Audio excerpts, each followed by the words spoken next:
Hello everybody and welcome back to the channel. Today I'm going to be doing a very exciting video on this glow object low pressure sodium or SOX 35 watt bulb. I got this for Christmas, so I'm really excited about this, and I will be doing a video on the fixture that I'm building for this really soon as I get it completed. But as you can see, here's the box. It has the information about it at the top, and then the rest is just that really the color gradient. This is a really nice box, by the way, way better than all the other boxes. And this is, as far as I know, the only company that still makes these brand new to this day. All the other ones I can see for sale are just new old stock or used. So anyway, that's the only writing on the top, or the front rather, of the box. There's nothing on the sides. And then the back has all the information about it. So it says glow object lighting products, and in their website, SOX 35 watt, the measurements, a picture of it. This circle right here means that you can't operate it base down like it is in this picture. You can only operate it sideways, base up, or the other sideways, but not base down, because the sodium will run into the electrodes. I'll show you in greater detail when I get it out. And it says all that information about it, usage, energy consumption. The efficiency on these is really good, which again I'll show you in a second. But it says more information about it, risk of electric shock naturally, stuff not to do with it, instructions, and then a bunch of information down here, as well as a QR code, which I don't know where that goes. Probably to their website that they state here, as well as at the top here.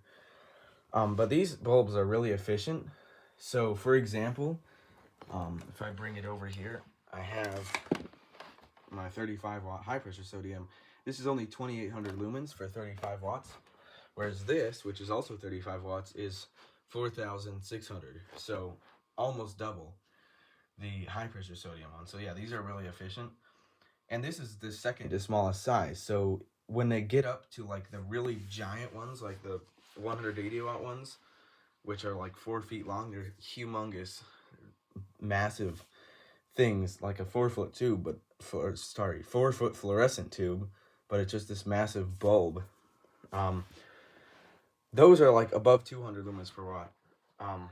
But anyway, if I go back to the top and then open this box, it's like a Apple box. It's got that, takes a long time to open, but there we go.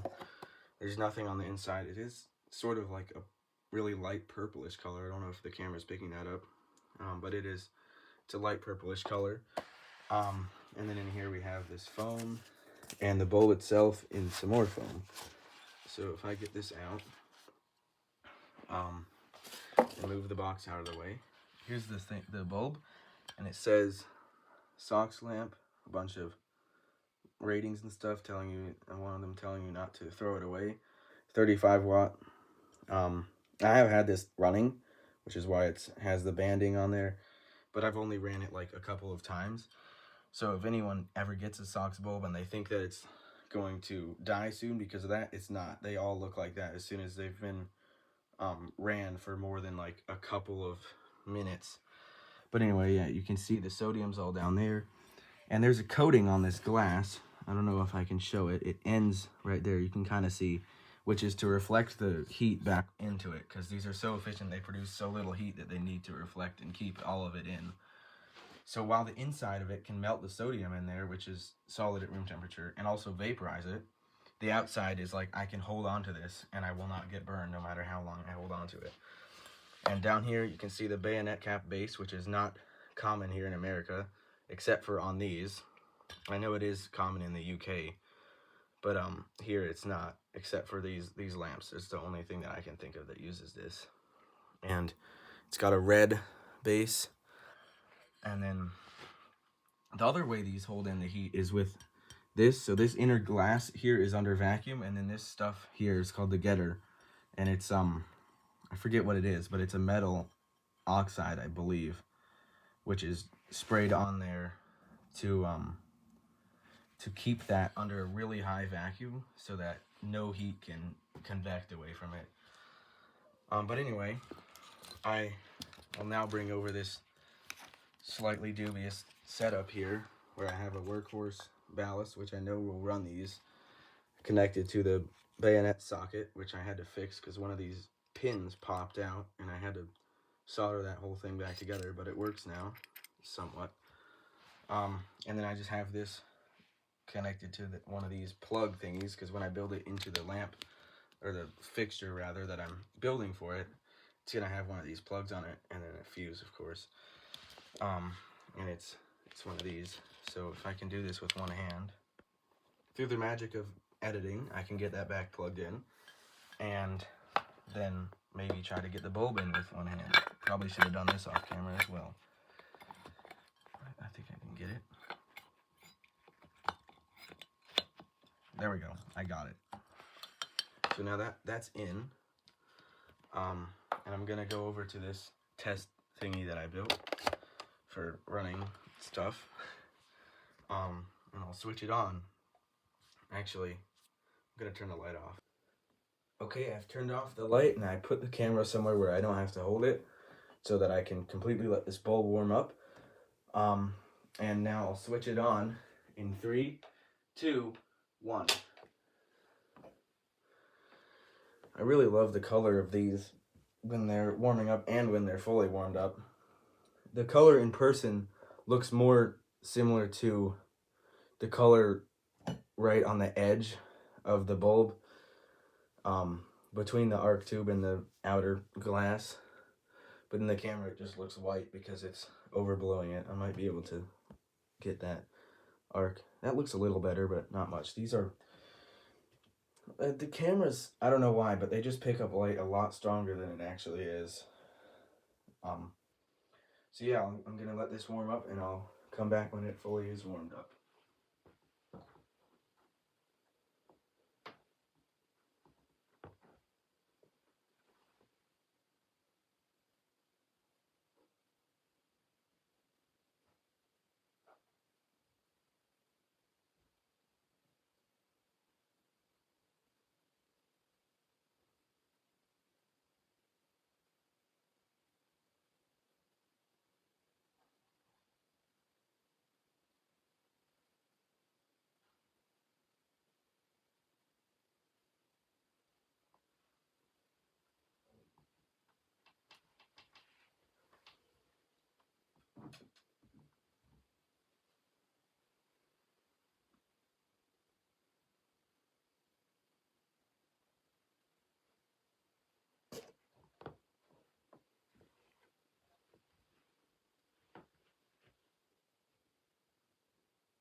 As you may be able to tell at this point, the bulb has...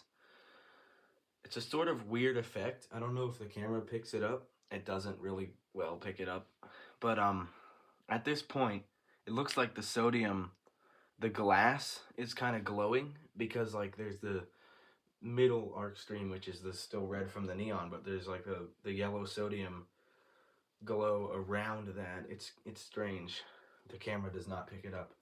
Maybe I can get it to... no. If I lower the light, it might... yeah, that's what it looks like. I got it to pick it up there. I'll just pull that back up to normal so you can see how bright it is. Now it's starting to really take on the sodium color there. And yeah, I'm gonna let it fully warm up now.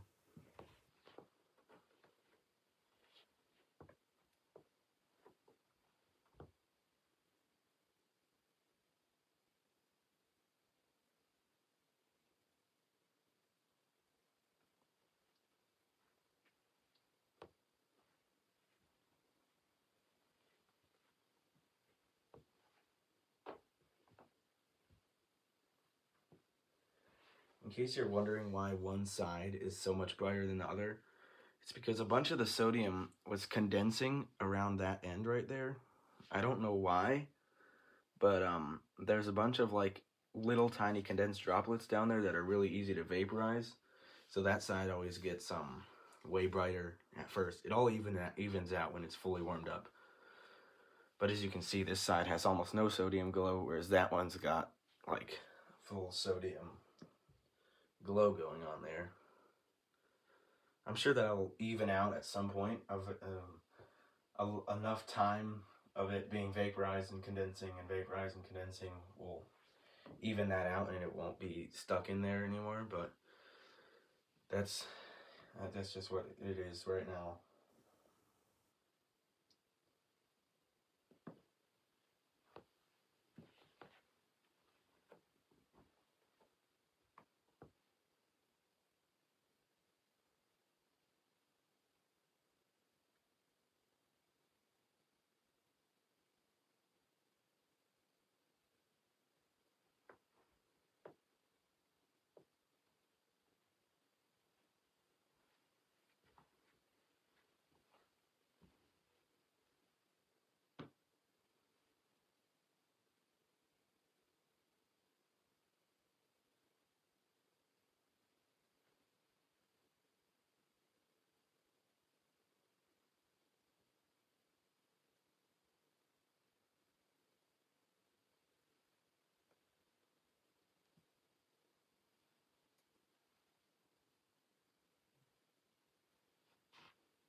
So as you may know, the light from these is completely monochromatic, meaning you cannot discern colors.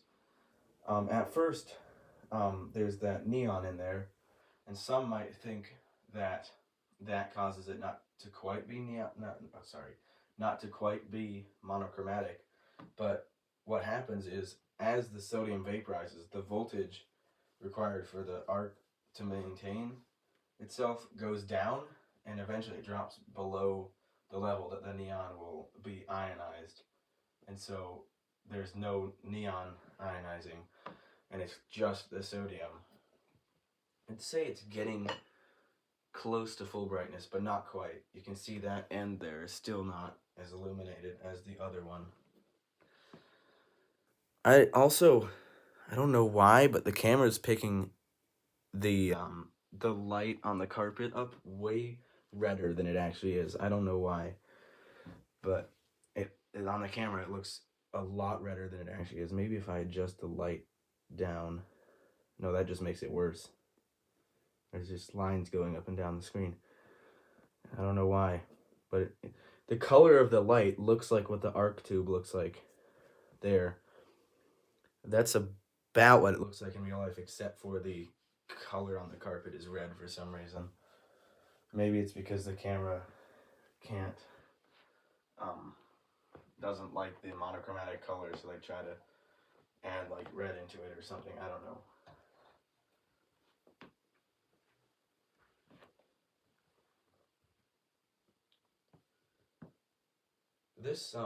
This lamp actually made me realize that my meter for measuring how much power stuff consumes is wildly off, because it was reading 27 watts when this was 35.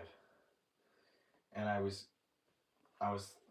thinking that it could be the ballast under driving it, even though this ballast says it's rated for up to 35 watts.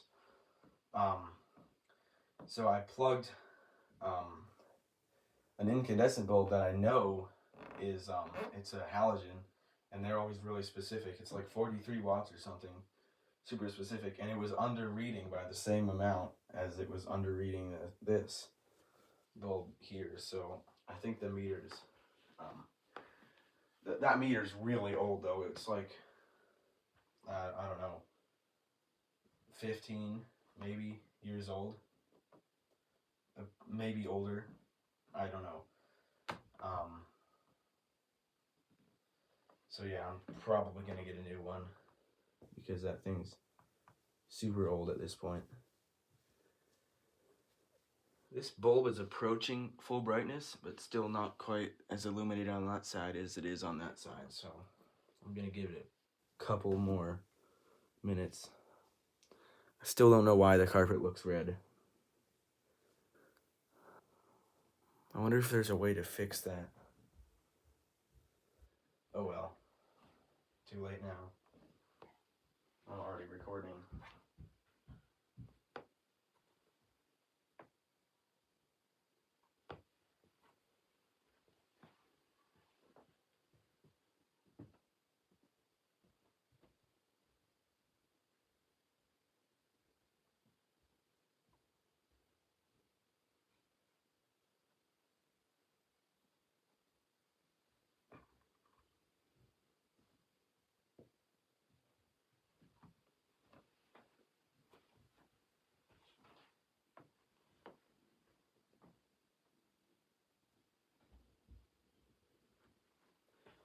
As you may be able to tell, this is by far the longest warm-up time of any of the lights that I have.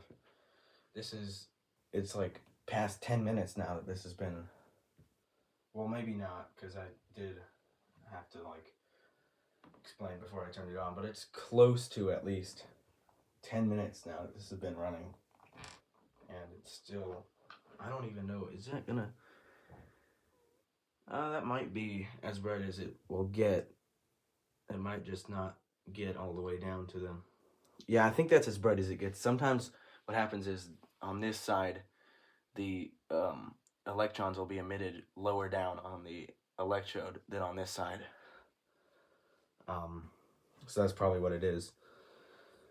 So yeah, I think this is at full brightness, and it's bright. It's definitely bright. Move this bulb back down here so I can demonstrate. There's the box, and you can't tell that one side's a different color than the other side. And then here's some screwdrivers, and I don't think, yeah, if I can ever get that one. You can't tell probably which one's blue and which one's black. This is the blue one and this is the black one, but they all look the same because this light, again, you can't see colors under this light because it's monochromatic. Here's a purple heatsink that does not look purple at all. And also, if you can see, it looks better when this is in the camera, or it looks more obvious. You can see the circles on the screen. I forget what that effect is called, but it's caused by this monochromatic light. So those circles on the screen are from the monochromatic color of these bulbs. And I'm gonna turn it off here. There's no cool down like a high pressure sodium, it's just off. And here we go, 3, 2, 1. Had to pause there to turn my main light back on. But yeah, as you can see, this is not glowing or anything like a high pressure sodium would. But if I pull it out, you can see at the bottom that sodium is liquid in there. And yet I can grab this and it it's barely warm. It's like the temperature of like an LED bulb or something. Because I mean, that's basically what it's like, as efficient as the really higher efficiency LEDs. But as I was gonna say earlier, but forgot to, the reason that you don't want to burn these base down is because that sodium, since it's liquid, it'll run down the tube and go down here, and it'll cause problems, and such as like the seal that keeps the arc tube sealed will degrade over time and stuff.